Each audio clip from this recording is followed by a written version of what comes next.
Alhamdulillah hari ini kita menyelenggarakan kegiatan workshop penyusunan POB Pedoman Operasional Baku kegiatan MBKM COE yang program studi PBSI mendapatkan hibahnya melalui dari kementerian. Ini salah satu kegiatannya. Salah satu rangkaian kegiatan dari COE MBKM, Program Studi Pendidikan Bahasa dan Sastra Indonesia.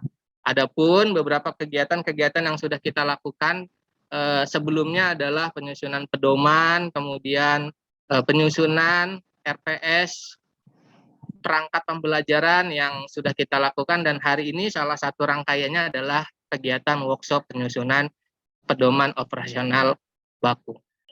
Jadi apa yang akan kita bahas pada pagi hari ini merupakan kegiatan mencermati, mengomentari, menambahkan ya, prosedur atau POB atau pedoman yang sudah dibuat oleh teman-teman. Jadi Bapak Ibu, pada pagi hari ini kami meminta pendapat apa ada hal-hal yang kurang gitu yang bisa kami tambahkan kembali. Demikian Bapak Ibu, terima kasih kami ucapkan atas kehadirannya. Terima kasih juga kepada Pak Ishak, kepada Ibu Isnaini, kemudian kepada teman-teman, semoga acara kita berjalan lancar. Untuk hal itu, marilah kita bersama-sama membuka acara ini dengan membaca basmalah. Nah, tentu berdasarkan sistem penjaminan untuk kami Pak Rektor ya berkomitmen ya bisa menerapkan siklus PPEPP begitu ya, penetapan ya terkait dengan pedoman, penetapan terkait dengan POB, entah itu nanti kegiatan MBKM maupun perkuliahan reguler itu memang menjadi penting. Kemudian dalam pelaksanaannya di sini tentu tadi untuk penetapan sudah ditandai disahkan oleh rektor. Ya. Tentu ini menjadi dokumen yang harus dipedomani dan dilaksanakan. Karena sifatnya pedoman, Bapak Ibu, tentu dalam implementasi pelaksanaannya ini dapat memandu ya mahasiswa kita yang terlibat dalam proses MBKM. Nah, tentu program studi sudah mendesain, kami juga mohon maaf sekilas membaca ya struktur dari pedoman pelaksanaan MBKM. Nah, tentu di situ ada proses penyelenggaraan ya, kemudian pelaksanaan ya, kemudian ada beberapa model MBKM. Tentu kami LPM ini berkepentingan ya bagaimana pedoman ini bisa memberikan informasi baik sebagian atau kecil ya, bagaimana proses implementasi MBKM itu dimonitoring baik oleh dosen sebagai pengampu, baik oleh pimpinan prodi atau fakultas ya, sehingga prosesnya tetap ada sistem monitoring dan evaluasi ya. Mungkin itu bagian yang bisa nanti didiskusikan dan ditambahkan, karena nanti Bapak Ibu terkait dengan proses pembelajaran pasti dalam asesmen baik secara internal SPMI UHAMKA bagaimana program studi memonitoring atau dosen memonitoring atau mengevaluasi proses pelaksanaan MBKM. Nah, tentu ini menjadi bagian penting atau informasi penting kita sampaikan ke forum dosen dan forum mahasiswa sebagai pelaksana MBKM, itu menjadi penting ya diinformasikan.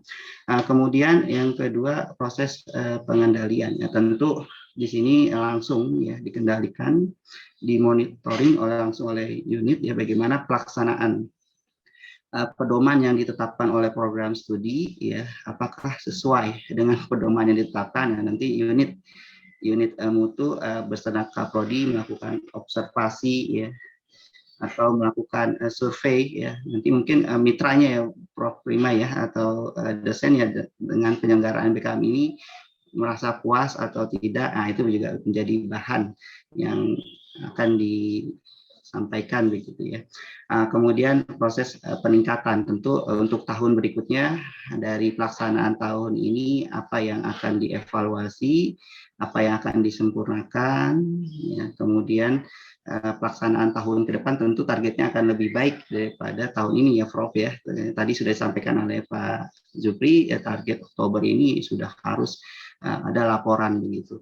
Nah, ini tentu secara umum kami ingin sekali proses siklus PPPP juga terlaksana dalam pelaksanaan pedoman MBKM. Nah, tentu tidak secara khusus ya menggambarkan ini, tentu bagian yang mendukung terutama saat monitoring dan evaluasi. Dalam pedoman kami kami pelajari masih sangat minim ya. Jadi masih ada proses penyelenggaraan ya Pak Jupri, pelaksanaan ya, kemudian penutup ya, kemudian model atau pola model penyelenggaraan. Nah itu juga masih sangat terbatas sekali informasi terkait bagaimana program studi melakukan monitoring. Oke, misalkan ini contoh Bapak Ibu untuk proses, karena mekanisme dan penyelenggaraan saya sudah melihat sangat lengkap gitu Prof. Tinggal mungkin saran yang kami sampaikan tadi kalau alur ya. Alur mungkin ya ini contoh dari proses pelaksanaan implementasi MBKM bidang penelitian begitu ya. Misalnya di sini mahasiswa memenuhi ketentuan atau persyaratan penyelenggaraan penelitian. Ya, tentu di sini karena kita sentral dan mungkin ya di Lemditbang atau di pengabdian masyarakat sudah membuat skema khusus untuk mahasiswa melaksanakan penelitian, karena kemarin diskusi di RKT oleh di universitas itu sudah masuk slotnya, apakah ini dimungkinkan atau tidak tentu kembali lagi ke program studi. Kemudian durasi penelitian ya, kemudian pendampingan evaluasi, ini yang kami maksud ya, proses monitoring dan evaluasi ya, kemudian sidang hasil penelitian ya, kemudian dapat sertifikat, kemudian hasil penelitian, kemudian konversi nilai ke pengakuan SKS. Tadi yang kami maksud adalah rekognisi kesetaraan SKS ya. Kemudian laporan ke PD Dikti. Nah, ini adalah contoh bagaimana mekanisme khususnya untuk alur implementasi MBKM pada model penelitian. Kemudian yang selanjutnya contoh misalkan ini rekognisi Bapak Ibu ya, untuk satuan kredit semester untuk bidang penelitian. Ya, misalkan dalam satu satuan kredit SKS, ya ini setara dengan 2.720 menit kegiatan mahasiswa dalam menjalankan proyek penelitian. Nah, ini tentu kami juga kembalikan ke program studi, ya bagaimana rekognisi atau transfer kredit ke SKS dari proses-proses model MBKM. Kemudian yang kedua, penilaian dapat dilakukan oleh dosen pembimbing yang memperhatikan capaian kegiatan penelitian. Kemudian yang ketiga, kompetensi yang telah dicapai melalui serangka. Tentu proses kegiatan pembelajaran penelitian ini harus merujuk pada CPL yang disesuaikan. Kemudian yang ketiga, setelah rekonstruksi dilakukan, maka program studi membuat berita acara. Nah, ini adalah informasi mungkin penting ya, ada di pedoman, sehingga mahasiswa kalau ketika memilih model implementasi penelitian, dia sudah tahu transfer kredit atau rekognisi yang dia dapat dari aktivitas MBKM-nya seperti apa begitu. Kemudian ini contoh yang selanjutnya adalah penyusunan laporan. Ya, tadi kami ada ketika mahasiswa melaksanakan proses penelitian, maka program studi memberikan informasi ini loh yang harus dilaporkan ketika Anda memilih model proyek penelitian. Ya, misalkan yang pertama data isi. Kami kembalikan lagi ke karakteristik prodi ya, Prof ya, seperti apa untuk mekanisme laporan. Kalau di sini mungkin contoh aja ya, tunjangan pustaka, metode penelitian, hasil capai dan penutup. Nah, tentu di sini ada lampiran yang tentu harus disepakati adalah logbook penelitian atau bukti-bukti pendukung. Kemudian yang selanjutnya di sini penilaian ya, tentu penilaian sekali lagi ini contoh Bapak Ibu, nanti Bapak Ibu bisa diskusikan bagaimana implementasi proyek penelitian salah satu model MBKM yang bisa diimplementasikan. Kalau tadi setara dengan 20, maka penilaian untuk itu lebih jelas ya.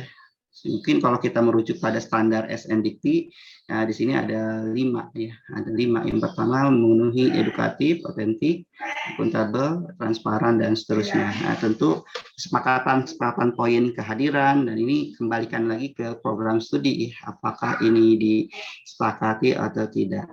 Oke, mungkin itu Pak Jupri yang bisa kami sampaikan untuk selanjutnya memperkuat atau menyempurnakan pedoman yang sudah disusun oleh tim task force yang luar biasa. Tentu kami ini sekedar memberikan saran ya Prof. Bapak Ibu mohon maaf jika kurang pas atau kurang pas atau seperti apa itu kami mohon maaf. Terima kasih. Assalamualaikum warahmatullahi wabarakatuh. Untuk POB secara umum yang kami lihat begitu ya, ini sudah disesuaikan dengan kebutuhan prodi ya.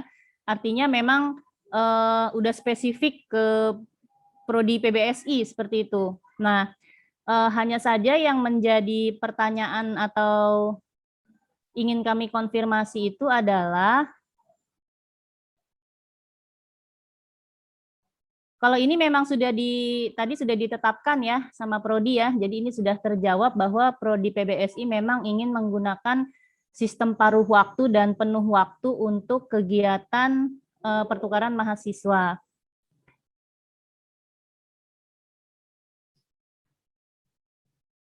Nah, ini. Bentar.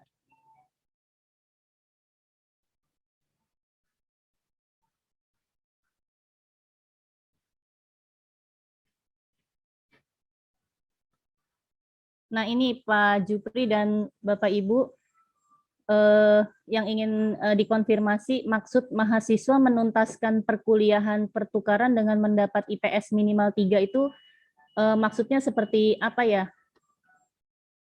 Pak Jupri? Baik, mungkin Pak Abi. Ya Bu Isnaini, itu kan bagian dari indikator indikator keberhasilan ya. Jadi karena memang namanya juga mencakup indikator keberhasilan, jadi ketika mereka mengikuti program itu, kalau saat dikonversi nilainya itu ya minimal 3 ya artinya kan lulus gitu ya. Kalau di bawah 3 itu kan berarti belum berhasil. Mungkin itu maksudnya Bu Iis terkait indikator keberhasilan itu. Saya memasukkan IPS-nya. Dia total dari apa namanya? Dari konversi nilai itu. Oh, berarti ini hanya berlaku kan untuk yang sistem penuh waktu ya, Pak Abi ya?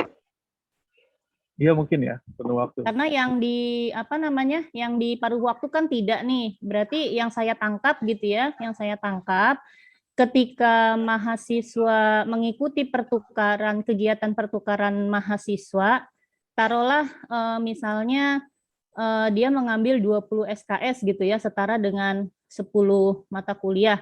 Berarti total dari 10 mata kuliah itu ketika mereka dikonversi menjadi indeks prestasi semester itu minimal 3,00 begitu ya Pak Abi ya? Iya betul Bu. Di hasil dari konversi nilainya begitu ya. Khawatir berarti aja ini mungkin, harus ya Pak ya menjadi sebuah, karena indikator keberhasilan ya, berarti kan apa namanya ya, ya, harus jadi tercapai begitu ya? ya karena saya berpikirnya indikator keberhasilan yang perlu terukur gitu ya Bu. Jadi kalau misalnya ditanya apa indikatornya, ya salah satunya ya penilaian itu IPS tersebut lah. Jadi benar-benar yang bisa diukur dan juga bisa dilihat. Mungkin saya anggapan indikator keberhasilan seperti itu, yang realitas, yang real gitu ya misalnya. Nah, mungkin nanti perlu disesuaikan juga deh dengan pedoman atau dengan Bu Pipit juga yang.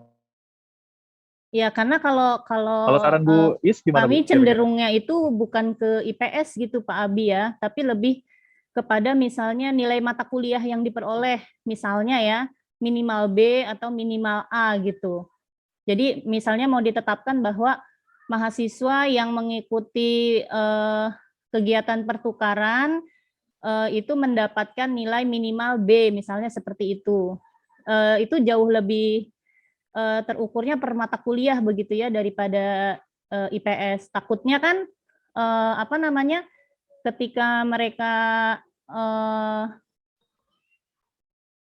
diukur dengan IPS itu terlalu apa ya namanya ya, terlalu umum mungkin itu ya. Terlalu umum. Jadi kalau misalnya kita membuat indikator keberhasilannya dengan nilai mata kuliah itu akan jauh lebih on point begitu Pak Abi. Kalau dari saya seperti itu Pak Abi. Baik, terima kasih Bu Is. Ya. Kemudian untuk pihak-pihak yang terlibat ini sudah cocok ya, hanya singkatannya saja Bapak Ibu. LP3 singkatan Lembaga Pendidikan Pengembangan Pendidikan dan Pengajaran seperti itu ya, dikonfirmasi bukan pembelajaran. Kemudian untuk yang landasan kebijakan ini di antara 3 POB yang ada harus disesuaikan. Jadi kalau pertukaran mahasiswa itu yang mana, kemudian yang magang itu ditambahkan ada landasan kebijakan apa, kemudian kalau yang asistensi mengajar itu juga ditambahkan landasan kebijakan yang sesuai dengan BKP-nya itu apa, seperti itu. Kemudian ini juga catatannya sama, ditambahkan dengan tanggal dikeluarkannya kebijakan-kebijakan tersebut.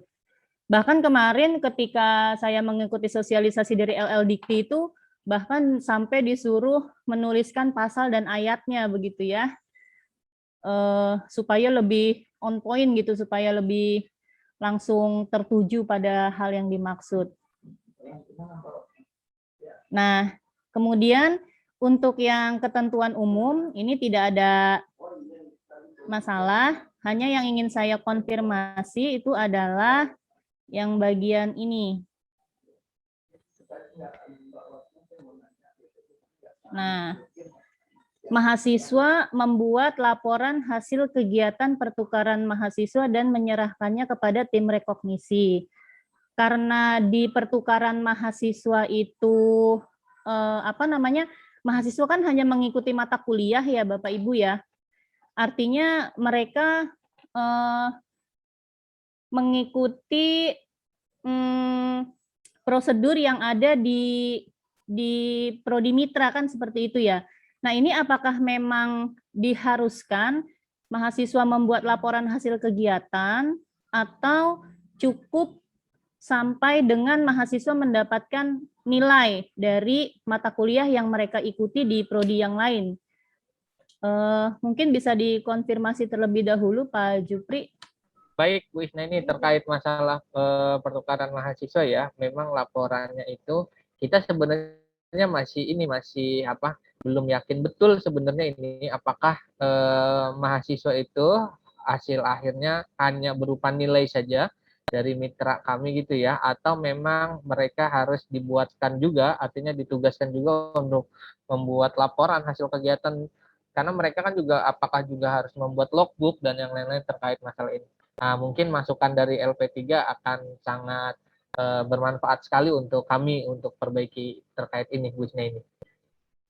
Ya, jadi memang kalau di kegiatan pertukaran mahasiswa itu, kegiatannya itu untuk mahasiswanya ya Pak ya, itu hanya selesai pada mahasiswa, dosen pengampu mata kuliah itu memberikan nilai akhir kepada prodi asal. Seperti itu. Jadi mahasiswa tidak perlu membuat laporan hasil kegiatan. Gitu. Di POB-nya pun seperti itu. Nah, adapun kalau prodi ingin membuat laporan hasil kegiatan, itu sangat direkomendasikan Pak Jupri.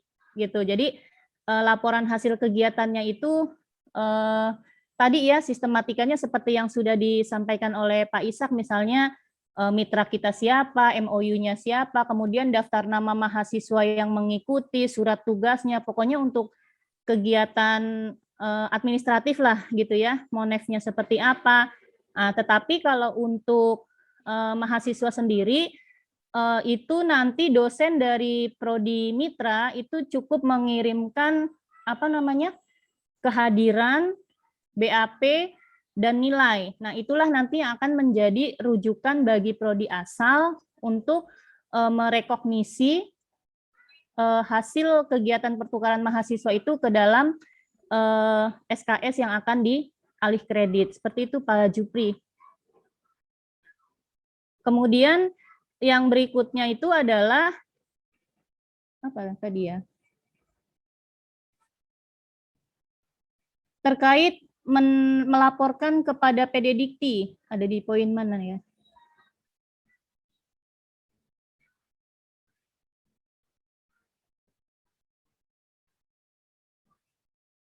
Kayaknya nggak di sini ya.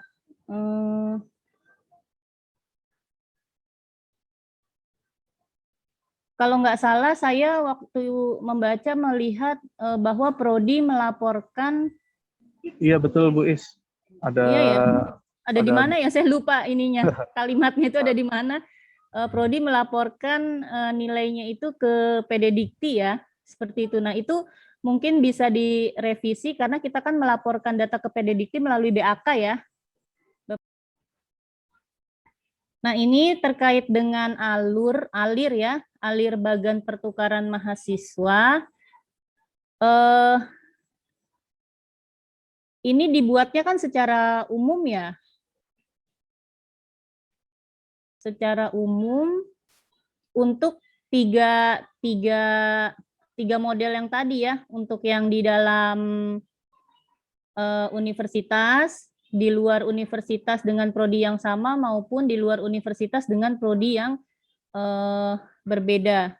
Nah, ini akan lebih baik kalau misalnya alir pertukaran mahasiswa ini dibuat per model. Ini kan ada 3 tadi ya, Pak Jupri ya, dan Bapak Ibu yang lain. Nah, ini masing-masing. Ini alurnya memang sama semua ya Pak Jupri ya? Akan seperti ini ya Bu Pipit ya? Sama Bu ya? Is. Oh, memang sama. Iya, sama. Oke. Kalau Beda begitu, gitu. kalau begitu paling yang ini ya, yang saya cermati antara di prodi dengan di dekan ini kan sama ya, membuat permohonan pengantar program pertukaran mahasiswa. Mungkin kalau di tingkat fakultas pembuatan surat tugas ya Bu Pipit ya?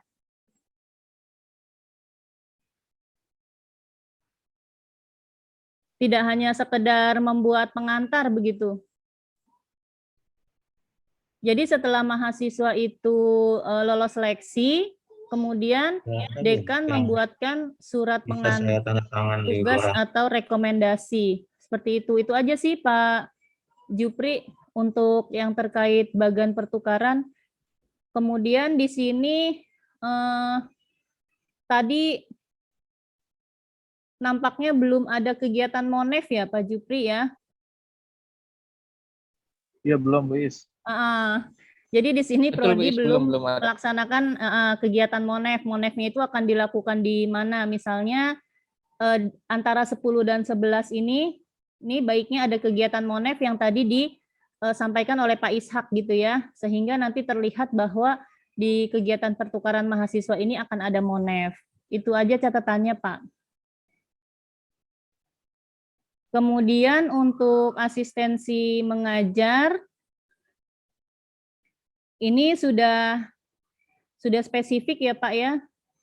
Oh ini nih, yang ini nih, yang tadi saya sampaikan. Program studi melaporkan kegiatan asistensi ke PD Dikti. Nah, nanti mungkin bisa ditambahkan melalui begitu ya, melalui Biro Akademik melaporkan kegiatan asistensi ke PD Dikti. Ini yang tadi saya maksud poin nomor 13. Kemudian untuk alirnya, nah kalau ini kan ada nih memonitoring asistensi mengajar. Nah, ini yang tadi yang belum ada di kegiatan pertukaran mahasiswa ya. Kalau untuk di asistensi itu sudah ada. Kemudian untuk magang, ternyata di sini juga magang industri ya Pak ya. Jadi silahkan tinggal disesuaikan dengan pedoman yang tadi di awal.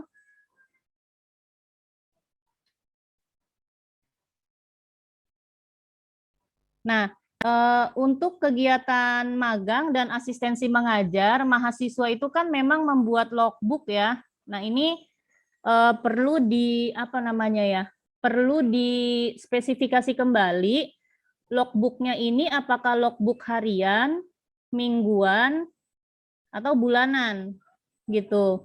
Karena kalau di apa itu namanya kegiatan yang kampus mengajar yang merupakan bentuk lain dari kegiatan asistensi mengajar, itu logbooknya ada 3, ada logbook harian, mingguan, dan juga bulanan. Nah, di prodi PBSI itu mengharuskan mahasiswanya membuat logbooknya itu periodiknya apakah harian, mingguan, dan bulanan. Itu saja sih Pak Jupri yang perlu ditambahkan. Kemudian untuk alur ini sudah sesuai ya, karena memang ada monitoring dan evaluasi. Hanya saja di sini kan dikatakan monitoring evaluasinya itu minimal 2 kali ya, Bapak Ibu. Minimal. Bahasanya di sini tadi adalah sekurang-kurangnya, berarti minimal 2 kali selama pelaksanaan magang. Nah, di alir ini hanya baru terlihat bahwa evaluasinya itu dilakukannya itu baru 1 kali ya, Bapak Ibu. Jadi mungkin perlu ditambahkan kembali atau disesuaikan kembali monitoringnya itu akan dilakukannya di mana?